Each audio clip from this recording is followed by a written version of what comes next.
This video is going to ruffle some feathers. I'm not bullish on Ethereum. Ethereum looks rather like it's continuing its downward trend that we have seen in the last days.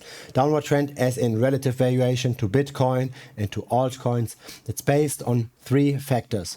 It's based on the Ethereum dominance. So how much of all of crypto is locked up in Ethereum. That chart is pretty ugly. Then it's based on Ethereum's relative performance to Bitcoin, so ETH divided by BTC, not that great either. And last but not least, we've got a backtest of buying and selling Ethereum based on moving averages that historically produced pretty nice signals in the past. And that is also currently looking bearish. Let's start off with the Ethereum dominance. A chart that you might not be that familiar with because what's much more popular is the Bitcoin dominance, right? It's that chart that shows how much of all of crypto is currently in Bitcoin, how risk averse is currently the cryptoverse. This is Ethereum dominance. And this is an interesting chart long term, right? So this starts in 2017 when Bitcoin was very, very important. Then came the ICO rally, so all of those altcoins got issued. That's the very first time we got an altcoin season. Ethereum became less important during this time. Then came the crypto winter. Also, money was rather flowing to Bitcoin. And then our recovery. But since we have recovered, we are now trading in a range for pretty much 2 years now, between 17.5% to maybe 21% or so. Currently we are at 19.4%, so relatively high within that trading range, with the current recent trend rather pointing downwards. And we have seen maxima around the 20.5% level 3 times being reached. So this already, like just from a very pure TA perspective, doesn't look that great, right? In a historical context, Ethereum is very expensive. And you've got all the regulatory risk around Ethereum. You've got all the competition around Ethereum. Bitcoin has a very different set of investors. Now, a second thing I want to look at is Ethereum relative to Bitcoin. It's a pretty similar story. So it doesn't look that different actually to the Ethereum dominance chart. Also on the sideways trading range, and also currently rather heading downwards to similar levels that we've seen in June of 2022. So roughly half a year ago. Now, what I really want to focus this video on is the moving averages. So currently the price is below 2 of those moving averages. These are not just randomly drawn lines. These are moving averages that I've backtested, and if you're following this channel, you've seen something like this several times. So those are the best moving averages. Namely, this is the 23-day simple moving average and the 15-day exponential moving average. Now, what is this doing? This is following the trend. So the idea is you want to be buying into Ethereum whenever the price goes above the moving average. So you're long here all the time, and you want to be shorting Ethereum whenever the price is below the moving average. So since that cross here on the 20th of April, you'd be bearish on Ethereum, and so far this worked out relatively well. I mean, there isn't that too much movement, but yeah, you want to find out what's the best moving average in this scenario, right? Because you could do this with the 50-day or the 100-day. What does actually work and how well does it work?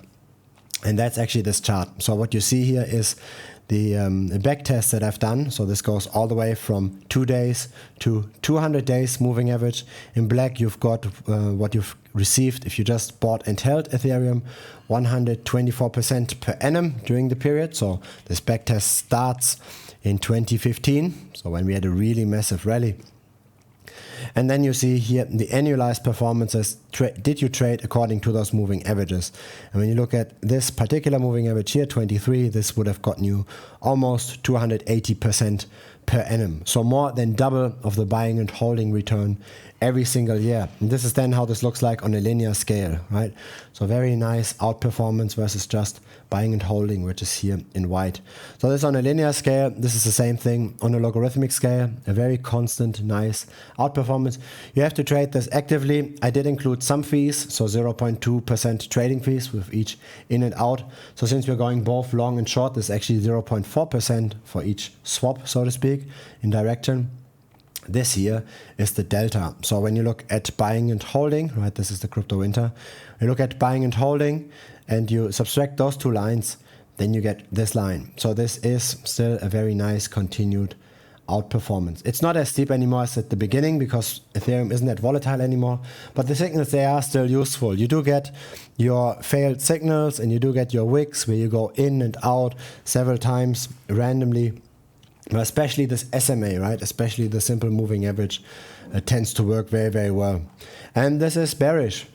And this is not the same for Bitcoin, by the way. For Bitcoin, the price is currently above those moving averages. So this would imply that Ethereum is likely going to continue to underperform.